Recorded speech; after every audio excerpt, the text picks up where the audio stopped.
this afternoon. And let me just start by saying I can't tell you how much I appreciate the three people standing next to me here for what they've agreed to do to help, particularly my best buddy, John Kerry. Asking a former Secretary of State to come back and do this has been as I know there's a big ask on the part of myself. I was going to blame Kamala for it as well, but for both of us.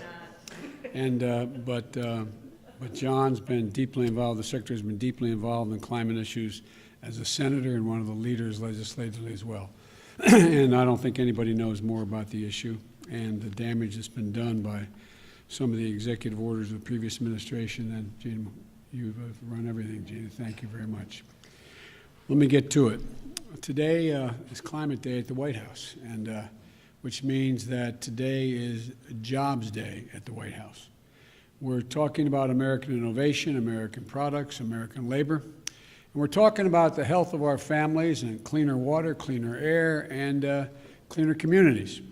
We're talking about national security, America leading the world in a clean energy future. It's a future of enormous hope and opportunity. It's about coming to the moment to deal with this maximum threat that that's now facing us, climate change, with a greater sense of urgency. In my view, we've already waited too long to deal with this climate crisis. We can't wait any longer. We see it with our own eyes, we feel it, we know it in our bones, and it's time to act. And I might note parenthetically, if you notice, the attitude of the American people toward greater impetus on focusing on climate change and doing something about it has increased across the board, Democrat, Republican, Independent. That's why I'm signing today an executive order to supercharge our administration's ambitious plan to confront the existential threat of climate change. It is an existential threat. Last year, wildfires burned more than 5,000 acres in the West, as no one knows better than the Vice President, former Senator from California, an area roughly the size of the entire state of New Jersey. More intense and powerful hurricanes and tropical storms pummel states across the Gulf Coast and along the East Coast. I can testify to that from Delaware. Historic floods, severe droughts have ravaged the Midwest. More Americans see and feel the devastation in big cities, small towns, coastlines, and in farmlands, in red states and in blue states. And the Defense Department reported that climate change is a direct threat to more than 2/3 of the military's operational critical installations. 2/3. And so this could well be on the conservative side. And many climate and health calamities are colliding all at once. It's not just the pandemic that keeps people inside, it's poor air quality. Multiple studies have shown that air pollution is associated with an increased risk of death from COVID-19. And just like we need a unified national response to COVID-19, we desperately need a unified national response to the climate crisis, because there is a climate crisis. We must lead global response, because neither challenge can be met, as Secretary Kerry has pointed out many times, by the United States alone. We know what to do. We've just got to do it. When we think of climate change, we think of it, this is a case where conscience and convenience cross paths, where dealing with this existential threat to the planet and increasing our economic growth and prosperity are one and the same. When I think of climate change, I think of, and the answers to it, I think of jobs. A key plank of our Build Back Better recovery plan is building a modern, resilient climate infrastructure and clean energy future that will create millions of good-paying union jobs. Not $7, $8, $10, $12 an hour, but prevailing wage and benefits. You know, we can put millions of Americans to work modernizing our water systems, transportation, our energy infrastructure to withstand the impacts of extreme climate. We've already reached a point where we're going to have to live with what it is now. That's going to require a lot of work all by itself without it getting any worse. When we think of renewable energy, we see American manufacturing, American workers racing to lead the global market. We see farmers making American agriculture first in the world to achieve net zero emissions and gaining new sources of income in the process. And I want to parenthetically thank the Secretary of Agriculture for helping me put together that program during the campaign. We see small business and master electricians designing, installing, and innovating energy-conserving technologies in building homes and buildings. And we're going to reduce electric consumption and save hundreds of thousands of dollars a year in energy costs in the process. And when the previous administration reversed the Obama-Biden vehicle standard and picked big oil companies over American workers, the Biden-Harris administration will not only bring those standards back, will set new, ambitious ones that our workers are ready to meet. We see these workers building new buildings, installing 500,000 new electric vehicle charging stations across the country as we modernize our highway system to adapt to the changes that have already taken place. We see American consumers switching to electric vehicles through rebates and incentives, and the residents of our cities and towns breathing cleaner air and fewer kids living with asthma and dying from it. And not only that, the federal government owns and maintains an enormous fleet of vehicles, as you all know. With today's executive order, combined with the Buy American executive order I signed on Monday, we're going to harness the purchasing power of the federal government to buy clean, zero-emission vehicles that are made and sourced by union workers right here in America. With everything I just mentioned, this will mean 1 million new jobs in the American automobile industry, 1 million. And we'll do another thing. We'll take steps towards my goal of achieving 100% carbon pollution-free electric sector by 2035, transforming the American electric sector to produce power without carbon pollution will be a tremendous spur to job creation and economic competitiveness in the 21st century, not to mention the benefits to our health and to our environment. Already, 84% of all new electric capacity planned to come onto the electric grid this year is clean energy. Clean energy. Why? Because it's affordable, because it's clean, because in many cases it's cheaper, and it's where we're keeping up. They're keeping up. We're going to need scientists and national labs, land-grant universities, historical black colleges and universities to innovate the technologies needed to generate, store, and transmit clean electricity across distances, and battery technology and a whole range of other things. We need engineers to design them and workers to manufacture them. We need iron workers and welders to install them. Technologies they invent, design, and build will ultimately become cheaper than any other kind of energy, helping us dramatically expand our economy and create more jobs with a cleaner environment. And we'll become the world's largest exporter of those technologies, creating even more jobs.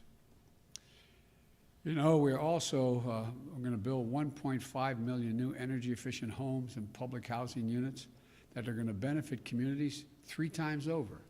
1, by alleviating the affordable housing crisis. 2, by increasing energy efficiency. And 3, by reducing the racial wealth gap linked to home ownership. We're also going to create more than 250,000 jobs to do things like plug the millions of abandoned oil and gas wells that pose an ongoing threat to the health and safety of our communities. They're abandoned wells that are open now. And we're going to put people to work. We're not going to lose jobs in these areas. We're going to create jobs. They're going to get prevailing wage to cap those over 1 million wells. These aren't pie-in-the-sky dreams. These are concrete, actionable solutions. And we know how to do this. The Obama-Biden administration reduced the auto industry, rescued the auto industry, and helped them retool. We need solar energy, cost competitive with traditional energy, weatherizing more, we made it cost competitive, weatherizing more than 1 million homes. The Recovery Act of our the Democratic administration, made record clean energy investments, $90 billion. The president asked me to make sure how that money was spent on everything from smart grid systems to clean energy manufacturing. Now, the Biden-Harris administration is going to do it again and go beyond. The executive order I'll be signing establishes the White House Office of Domestic climate policy. And it'll be led by one of America's most distinguished climate leaders, former EPA Director Gina McCarthy.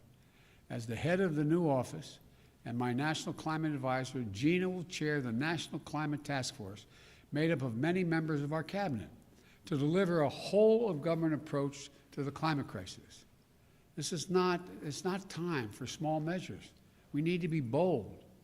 So let me be clear. That includes helping revitalize the economies of coal, oil, and gas and power plant communities.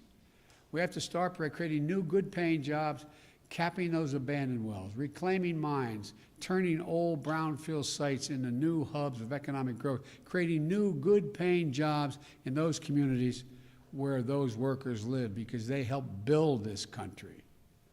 We're never going to forget the men and women who dug the coal and built the nation.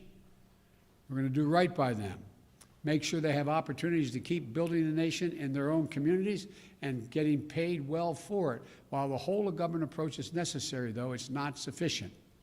We're going to work with mayors and governors and tribal leaders and business leaders who are stepping up, and the young people organizing and leading the way. My message to those young people is you have the full capacity and power of the federal government. Your government is going to work with you. Now, today's executive order also directs the Secretary of the Interior to stop issuing new oil and gas leases on public lands and in offshore waters wherever possible. We're going to review and reset the oil and gas leasing program. Like the previous administration, we'll start to properly manage, unlike it, we're going to start to properly manage lands and waterways in ways that allow us to protect, preserve them, the full value that they provide for us for future generations. Let me be clear, and I know this always comes up, we're not going to ban fracking. We'll protect jobs and grow jobs, including through stronger standards like controls from methane leaks and union workers willing to install the changes. Unlike previous administrations, I don't think the federal government should give handouts to big oil to the tune of $40 billion in fossil fuel subsidies. And I'm going to be going to the Congress asking them to eliminate those subsidies. We're going to take money and invest it in clean energy jobs in America. Millions of jobs in wind, solar, and carbon capture. In fact, today's action is going to help us increase renewable energy production from offshore wind and meet our obligation to be good stewards of our public lands. It establishes a new, modern-day civilian climate corps that I called for when I was campaigning to heal our public lands and make us less vulnerable to wildfires and floods. Look, this executive order I'm signing today also makes it official that climate change will be at the center of our national security and foreign policy. As Secretary Kerry, as our special presidential envoy for climate, with him, the world knows how serious I am about by appointing one of America's most distinguished statesmen and one of my closest friends, speaking for America on one of the most pressing threats of our time. John was instrumental in negotiating the Paris Climate Agreement that we rejoined, this administration rejoined on day one, as I promised. And today's executive order will help strengthen that commitment by working with other nations to support the most vulnerable to the impact of climate change and to increase our collective resilience. That includes a summit of world leaders that I'll convene to address this climate crisis on Earth Day this year, in order to establish a new effort to integrate the security implications of climate change as part of our national security risk assessment and analysis will also be included. With this executive order, environmental justice will be at the center of all we do, addressing the disproportionate health and environmental and economic impacts on communities of color, so-called fence line communities, especially those communities, brown, black, Native American, poor whites. It's hard, the hard-hit areas like Cancer Alley in Louisiana, or the Route 9 corridor in the state of Delaware. That's why we're going to work to make sure that they receive 40% of the benefits of key federal investments in clean energy, clean water, and wastewater infrastructure. Lifting up these communities makes us all stronger as a nation and increases the health of everybody. Finally, as with our fight against COVID-19, we will listen to the science and protect the integrity of our federal response to the climate crisis. Earlier this month, I nominated Dr. Eric Lander, a brilliant scientist who is here today to be the director of the Office of Science and Technology. I also nominated another brilliant scientist, Dr. Frances Arnold and Dr. Maria Zuber, to co-chair the President's Council of Advisors on Science and Technology, so-called PCAST, that President Eisenhower started 6 weeks after the launch of Sputnik. It's a team of America's top scientists charged with asking the most American of questions: what next? What's the next big breakthrough? And then helping us make the impossible possible. Today, I'm signing a presidential memorandum making it clear that we will protect our world-class scientists from political interference and ensure they can think, research, and speak freely and directly to me, the Vice President, and the American people. To summarize this executive order, it's about jobs, good-paying union jobs. It's about workers, building our economy back better than before. It's a whole-of-government approach. Put climate change at the center of our domestic, national security, and foreign policy. It's advancing conservation, revitalizing communities in cities and on the farmlands, and securing environmental justice. Our plans are ambitious, but we are America. We're bold. We're unwavering in the pursuit of jobs and innovation, science and discovery. We can do this. We must do this, and we will do this. I'm now going to sign the executive order to meet the climate crisis with American jobs and American ingenuity. And I want to thank you all. I'm going to go over and sign that now.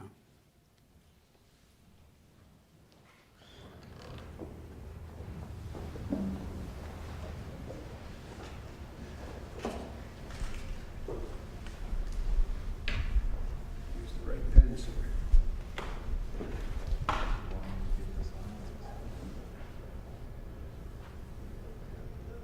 The first order I'm signing is tackling the climate crisis at home and abroad.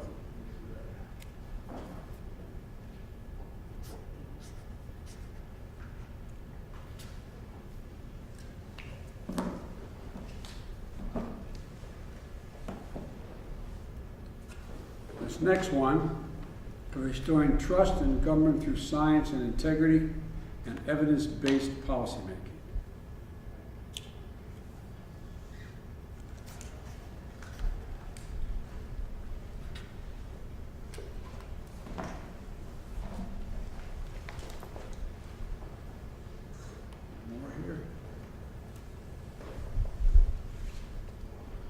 And this last one is the President's Council on Advisors on Science and Technology establishment.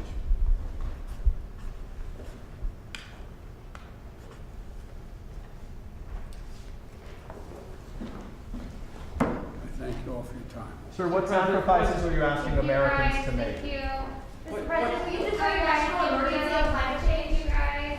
Sir, after the Republican government, do you still support the impeachment process? Still support the impeachment process? Thank you, sir.